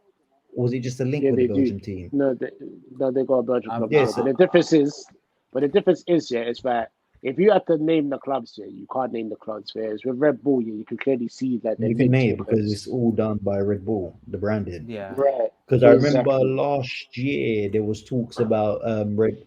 I don't know where it came from, but there was a thing at one point of Red Bull looking to acquire Palace, and it was just like, I kind of don't want that because we'll see Red Bull Crystal Palace. Now I'm good. Like, mate, I think it might work out for you actually. To be fair, because you're going to get a lot of interchangeable players. The name might be a bad name. I agree, it's a bad name, but mate, that's not cool. Yeah. That's not cool. Because imagine, for instance, right, you get a player, right? Just say some wonder kid, I don't know, just can't name a name right now, but just say it's a wonder kid, he has a good season. Just know he's going to shift to Leipzig. So what happens to Palace? What happens to Palace? Yeah, that's. I don't know where they'll rank them. I don't know where they'll rank them in that pecking order. It might be a case where they're in between. It might be the case they go to Palace and then Leipzig. But don't get twisted. Like the investor we have now, John Textor, he has a Botafogo in Brazil. I think it was Porto he bought things into. Yeah, and I'm sure Porto he's a majority owner. And I'm sure it was a French team. There was a French team as well. Let me just double check. I can't remember which French team. Yeah, but in terms of league, it's absolutely mad. Is that Leon is who he bought shares into. Wow. So I think he's the majority owner for Leon as well. I'm a bit all over the place with those. I don't know whether I agree with it or disagree with it. It's tough. There's always conflict of interest when you look at it in the deeper thing. Of course. No, but back to Chelsea though. I think with the game with Chelsea though, I think they did lack, obviously we know they ain't really got no strikers now, but you can see because even Sterling, when he got forward, there was times they got Broja, you could see him doing. They got Broja, right? Is he? I think he's injured. No, he played the last game. He came off. I think he came off the bench, didn't he? He came on for the bench, but he carried an injury throughout. I'm saying he carrying an injury. Yeah, I think there was talks of some clubs looking to loan him, but I think the injury was putting clubs off. No, I think it's I think then a lot of clubs want him permanently. No, I think Tuchel vetoed that. Basically, how it worked is that Broja and his agent is ironically, I think it's his family, I think it's his dad or his brother, and they were talking to everyone. They were on the phone with West Ham. They were on the phone with everyone. Yeah, but Tuchel said, "Listen, you're staying here." West Ham pulled out though, didn't they? Because they got Scamacca, didn't they? They pulled out. Then they went for Scamacca afterwards. But yeah, Chelsea. No,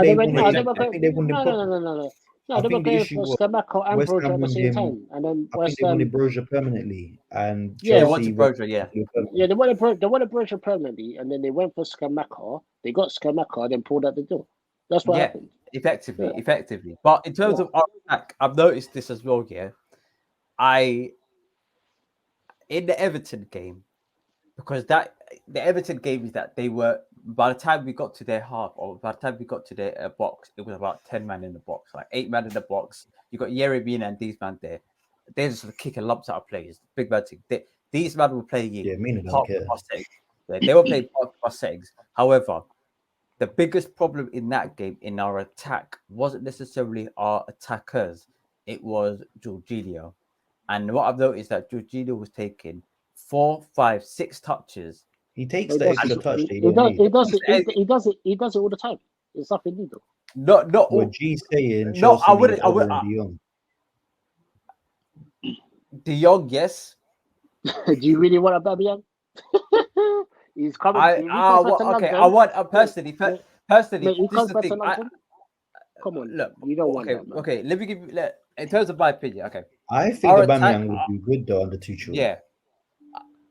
I think that's just the only. I need to watch the All or Nothing new episode. When it comes out, I need to watch what's going on.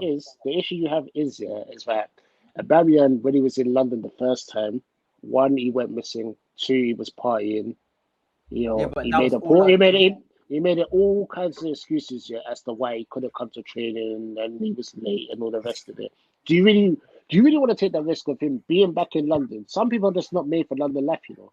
If you really want him back in London, then he's just running the mop again. I think you're drawing way too many conclusions. I think that's not a conclusion. It's fact. He's a party. His worst performance. Bear in mind, prior to his, him signing a new contract at Arsenal. Mate, he went missing in the last 5 years. But if you think about it, in the last 5 years prior to that, he was the top scoring attacker in the whole of Europe, or one of the top 5. I think it was top 5 in the whole of Europe for the last 5 years. Prior to that. But you're missing I put it down to, for me, between Aubameyang and Arsenal. I put it down solely between him and Arteta. The reason why I say Arteta is because I can't say Arteta's wrong for this. I can't say he's wrong for this because Arteta wants younger players that he can mold and that can get on the program. Well, the season he only played half a season. He scored 10 goals, followed by 22, followed by another 22. You see what I'm saying? Yeah, but you're missing something. His history of misbehaving is outrageous. Yeah, he's got a conduct behavior, but I don't know how bad his conduct behavior is. I don't know whether he's rude. He started at AC Milan, yeah. He had issues there. He had to go to St. Etienne, right? He had issues there. He went to Dortmund. He had issues at Dortmund. He went to Arsenal. He had issues at Arsenal. The only club he's not had issues at is at Barcelona. You can't say it's not. You can't say it's not. He hasn't had the time yet, though. He hasn't had the time yet. But the issues. This is it. This is it. But there's issues. There's issues, and I agree. There's issues, and then there's like, there's like gross misconduct issues, and then there's like little like annoying issues. Okay, like turning up to training late and stuff like that. That's not little. That's major. I agree. I agree. You can't turn up to training late. You can't refuse. But that hold on. But that hold on. Yeah, hold on. In terms of Aubameyang, whether he'll fit at Chelsea or not, for me, if this was any other coach, even if it was Jose in his prime, if it was actually, you know what, I think Aubameyang might suit Jose in a weird way because of his conduct, he's a bit of a bad. But besides the point, in terms of any other coach, if we had Klopp, if we had Pep at Chelsea, for argument's sake, and Aubameyang was on the table, I would say no. The only reason as to why I'm saying yes, or that, apart from his own, like his ability to perform and ability to score goals, but the only reason why I'm saying yes on the conduct side is because Tuchel's already worked under him, and that to me is very, very important. He scored goals under Tuchel. He has that relationship with him. If Tuchel turns around and says, "I want him," for me, I can't turn it. All of this stuff is behind closed door stuff, and if Tuchel could hack it, I think that it's not going to cause a huge disruption. Knowing our system and knowing our players and knowing our team, then it's fine. We had, how many disruptive plays we had at Chelsea, like over the years. Like it's Lukaku. A lot of plays. Lukaku wasn't even the worst. We had people worse than Lukaku. Wait, Lukaku wasn't the worst. Like, considering man did an interview, basically saying, screw your team. Like, he wasn't the worst. He weren't the worst. He weren't the worst. I'll tell you who was the worst, yeah. And then he down tools. No, he weren't the worst. Players down tools. Look, Lukaku. No, he down tools. Lukaku down tools. Okay, Lukaku down tools to an extent. In comparison to he down tools. No, because you can't doesn't matter what degree of down. No, wait, Dad, let me finish. Dad, let me finish. Let me finish this one point. Go. Yeah. On Chelsea and our history with players with misconduct, we have players like Diego Costa. We had players like Thibaut Courtois, who basically refused to turn up to training at some point. Christensen, for the last couple of weeks, last 2-3 weeks before he left to go Barca, he never turned up to training. Yeah, there's a long list of these sorts of like basically wrongers at Chelsea Football Club. Yeah. So I don't think, in terms of background, in terms of like problems, I don't think he's going to cause anywhere near the problems that Diego Costa is going to cause. No way near. Diego Costa was punching up man in training. That we're talking levels in this circumstance. Yeah. And in terms of Arsenal, Arteta wanted to install something. He wanted to be the dominant guy. He wanted to be in control. And there was a lot of young, impressionable footballers. At Chelsea, that is not the same case. We've got a couple of young players, but for the most part, they're very experienced. We've got Thiago Silva, Azpilicueta. We've got like strong, experienced leaders. For a guy like Aubameyang, I think for me, if Tuchel wants him, yeah, and if Tuchel thinks that, knowing that he's already worked with him, yeah, and knowing his conduct, if he turns around and says, "Listen, I still want him," I'm fully supportive of that. That's fair enough. I respect that, but I just don't think it's gonna work. I think it works at Barcelona because obviously I believe his mum's Spanish. He speaks Spanish, like he's used to the culture. So it's one of those where he's gone there. He's doing his thing. He feels comfortable, man. It feels like he's at home per se. If that makes sense. But he's not my first option. Whereas he's not my first option. I don't know. I just got this fear. Like, if you take him at your club and he's in London, he's just going to revert back to type, and then all of a sudden, give it 6 months down the road, you're going to be talking about how he shouldn't be at the team, he shouldn't be in the team, and how he needs to leave, and all the rest of it. It's just a total madness. I just don't think it's worth the hassle, personally. Like, if anything, maybe you might be better off going for the pie instead. No way. No, I don't. Free transfer. No. He's a free transfer. No, I don't want to buy. You have to remember, his contract's going to be terminated. I don't want to buy. So Depay in terms of because you know why? Because for what we need people who can finish chances and be directed and score goals effectively.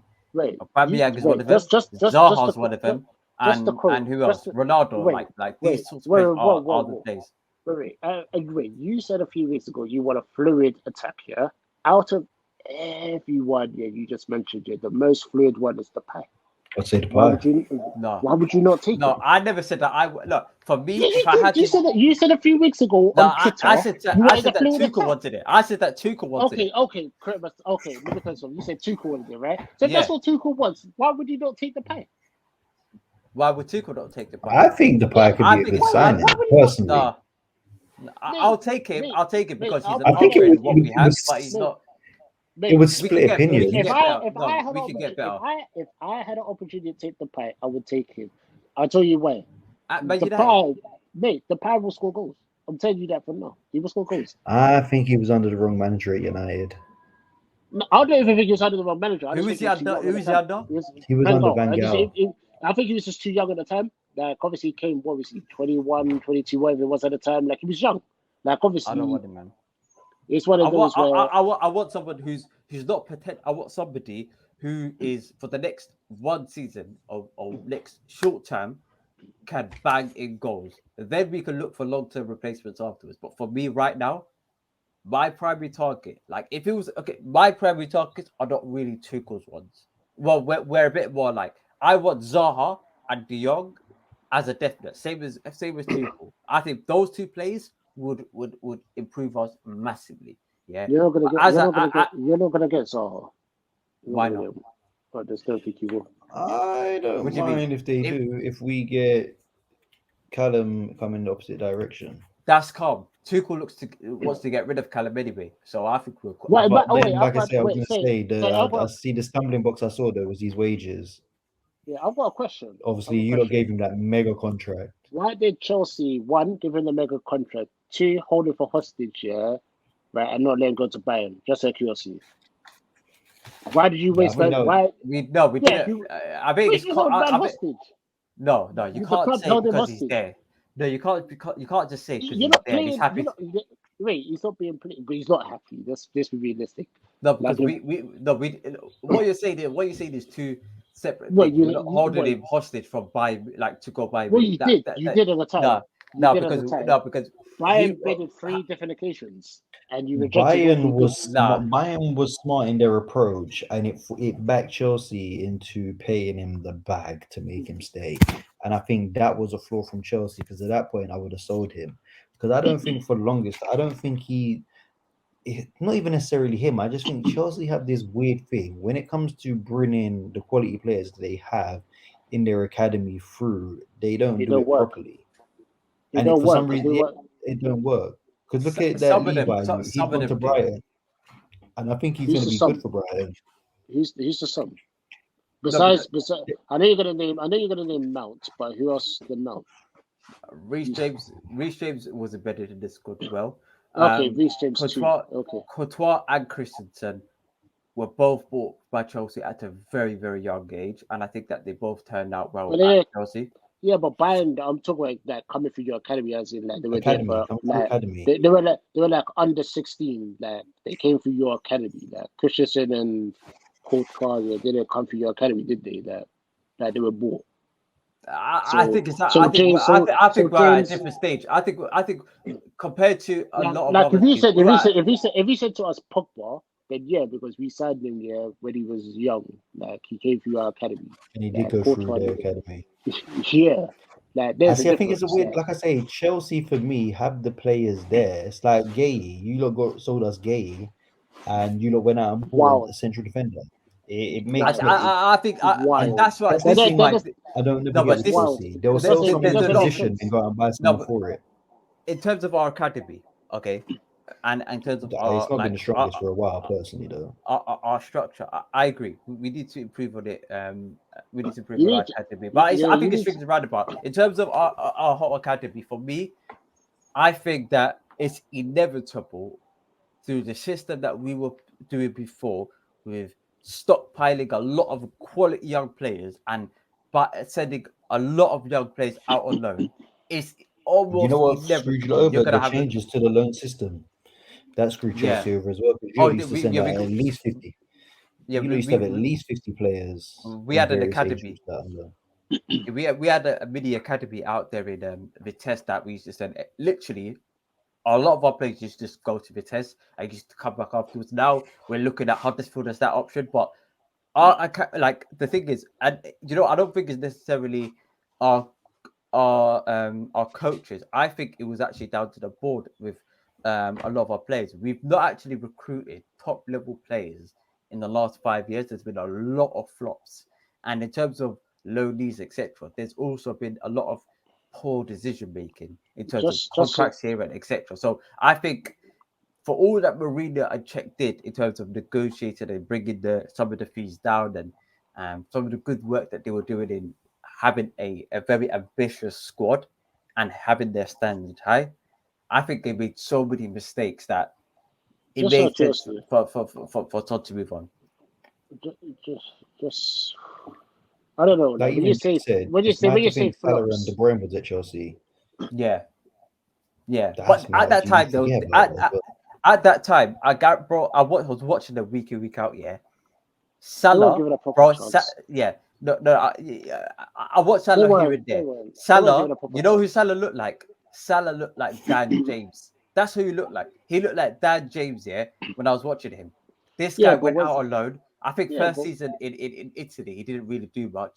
Second season, he picked up a little bit. And then the third season, he was on fire. Klopp turns around and buys him. Didn't he go Fiorentina, then Roma? Fiorentina, and then Roma. Then Roma. Yeah, because he went on because the second season was because because he went Florentino. Then the second season he was on Bremer. Then Bremer bought him, and then obviously the rest is history, isn't it? So, but exactly. Chelsea Then was bad. went from Chelsea to Wolfsburg. I wasn't mad at that. Yeah, I wasn't mad yeah. at that. Exactly, at Wolfsburg. He developed at Wolfsburg. To be fair, De Bruyne wanted a guaranteed start. And at that time, he didn't. To be fair, you didn't give him a chance. You didn't give him a chance. No, I remember the game at Old Trafford, and I was like, yeah, I knew about him, and I was like, yeah, he's gonna be a talent, you know. And then 2-2s, he weren't getting no games under Mourinho, and then he got obviously shipped out, and it was just like, yeah, this is. No, but he didn't deserve it at that time. He didn't deserve it at the time. Above who? Like at that time, we had a lot of quality players that were actually performing. You just think though, so not really much. Lukaku scored 121 Premier League goals, and hardly any of them were for Chelsea. Yep. Yeah, that's facts. Yeah, that's facts. Most of them was between West Brom and I'd say Everton.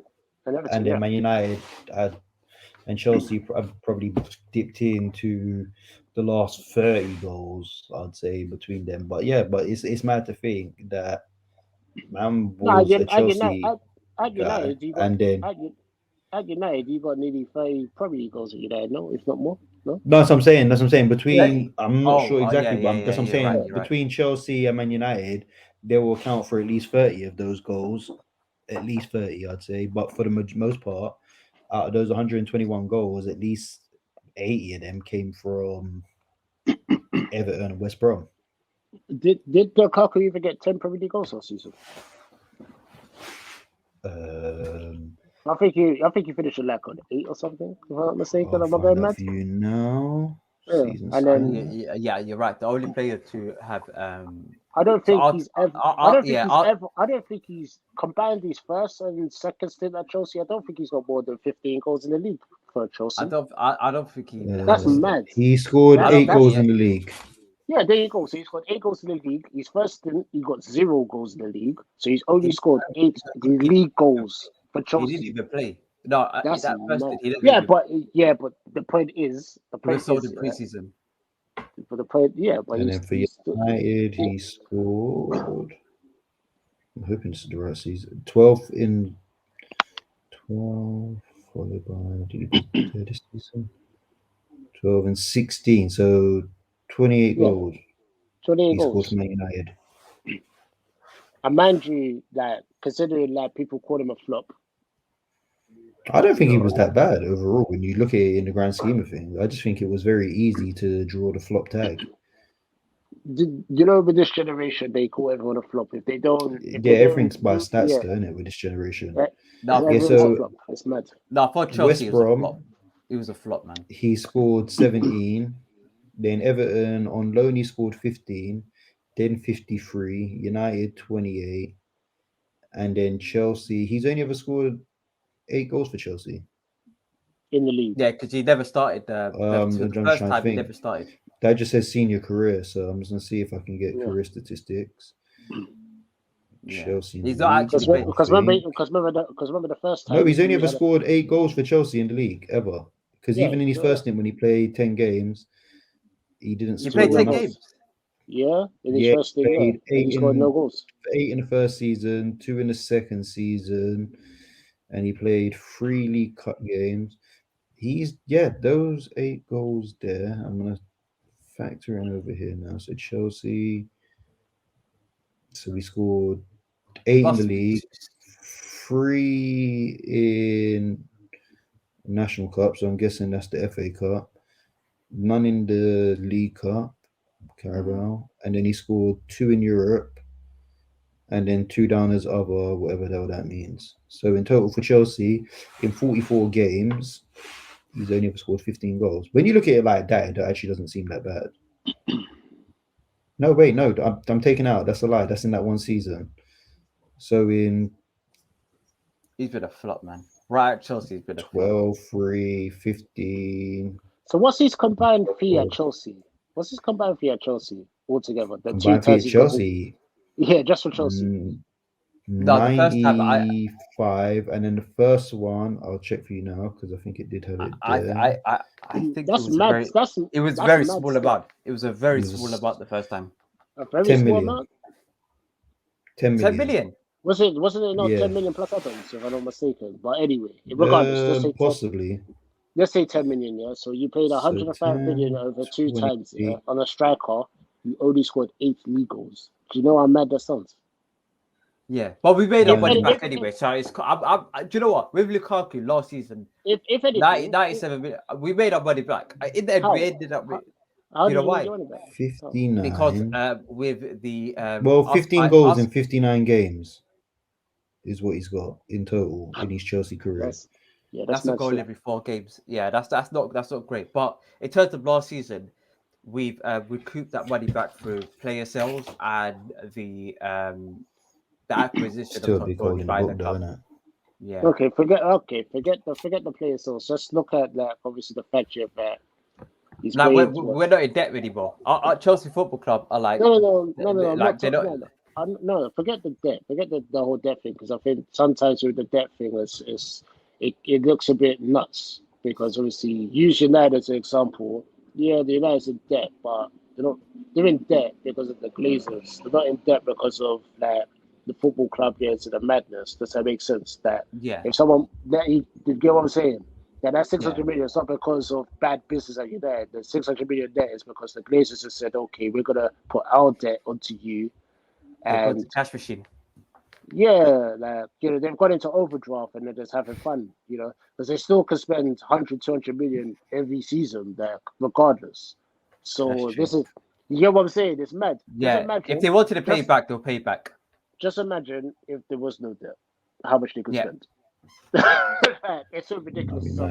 Yeah. If they were running the country, everybody would be on benefits. Mate, it'd be like playing FIFA. It's mad. When you do the bloody money thing on FIFA career mode, and then you got unlimited funds. That's what it is. It's mad, but it is what it is. But what's everyone predicting